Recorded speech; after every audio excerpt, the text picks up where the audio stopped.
ካዛንቺስን ውብና ለኑሮ ምቹ ለማድረግ በተሰራው የኮሪደር ልማት የተነሱ የልማት ተነሺዎች በብዛት ከገቡበት አካባቢ እጅግ ለኑሮ ምቹ ሆኖ የተገነባው የገላንጉራ የመኖሪያ መንደር ተጠቃሹ ነው።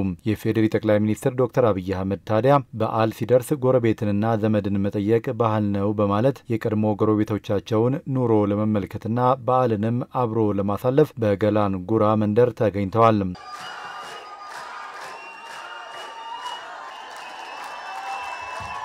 በገላንጉራ መንደር ነዋሪው የተሻለ መሰረተ ልማት ተሟልቶለት ኑሮም ተሻሽሎ በመመልከታቸው መደሰታቸው ነው ጠቅላይ ሚኒስትር አብይ አህመድ የተናገሩት። በአመት በዓል ራቅ ያለ ቦታ የሄዱ የቀድሞ ጎረቤቶች ይጎበኛሉ። ከካዛንቺስ አካባቢ ከግቢ ገብርኤል አካባቢ የመጣችሁ ጎረቤቶቻችን ምን ላይ እንዳላችሁ ለማየትና የበዓሉን ድባብ ለማየት ነው የመጣነው። በጣም ደስ ብሎናል። ልጆቻችሁ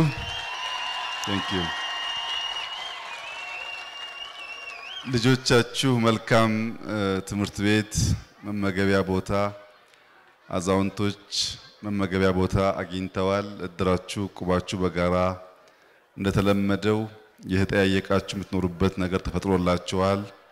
ይሄ ለኛ ትልቅ በረከት፣ ትልቅ መታደል፣ ትልቅ ፌሽታ ነው። ይሄን ማየት በጣም ደስ የሚል ነገር ነው። እናንተም እንኳን ደስ ያላችሁ።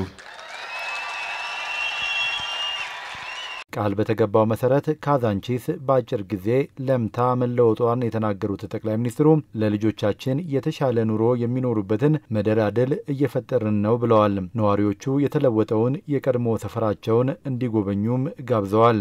ይሄኛው አዲሱ ሰፈራችሁ የምትኖሩበት ነው።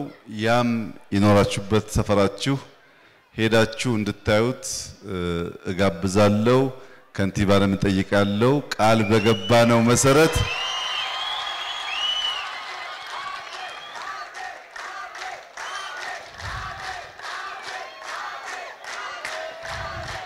ቃል በተገባው መሰረት ካዛንቺስ እጅግ ውብ ሆኗል። ልጆቻችን ተስፋ አላቸው። ከኛ የተሻለ ኑሮ መኖር ይችላሉ።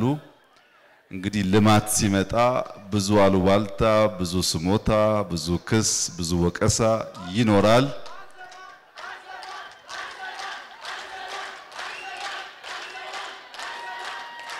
እነዚያ ወቀሳዎች ሳያስተጓጉሉን በእናንተ ድጋፍ እንደዚህ ያለ መልካም ሰፈር ለልጆች ምቹ የሆነ ሰፈር በማየታችን የቀድሞም በቃላችን መሰረት መታደሱ ማማሩ ሀገራችን መዋቧ እጅግ ጠቃሚ ነው።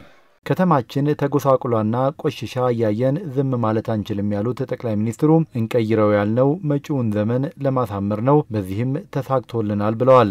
ወገኖቻችን አንድ መገንዘብ ያለባችሁ ነገር አንድ የቅርብ የስጋ ዘመድ ወንድም የሆነ ሰው ልብሱ ቆሽሾ ጸጉሩን ሳያበጥር ጥርሱን ሳይፍቅ ጎስቆል ብሎ ሰው ወንድሙን ቢያይ ዝም አይልም። ምን ሆንክ? ለምን ልብስን አትቀይርም? ለምን ጥርስን አልፋክም? ለምን አልታጠብክም? ይላል። ወገን ከሆነ ዘመድ ከሆነ ከተማችን ተጎሳቅላ ቆሽሻ ነበር። እኛ ደግሞ ባለቤቶች ነን። ሀገራችን ነው። ጉስቁልናዋ ያመናል። እንቀይረው ያልነው ለጋራ ጥቅም፣ ለልጆቻችን ደስታ፣ መጻኢውን ዘመን ለማሳመር ብቻ ነው።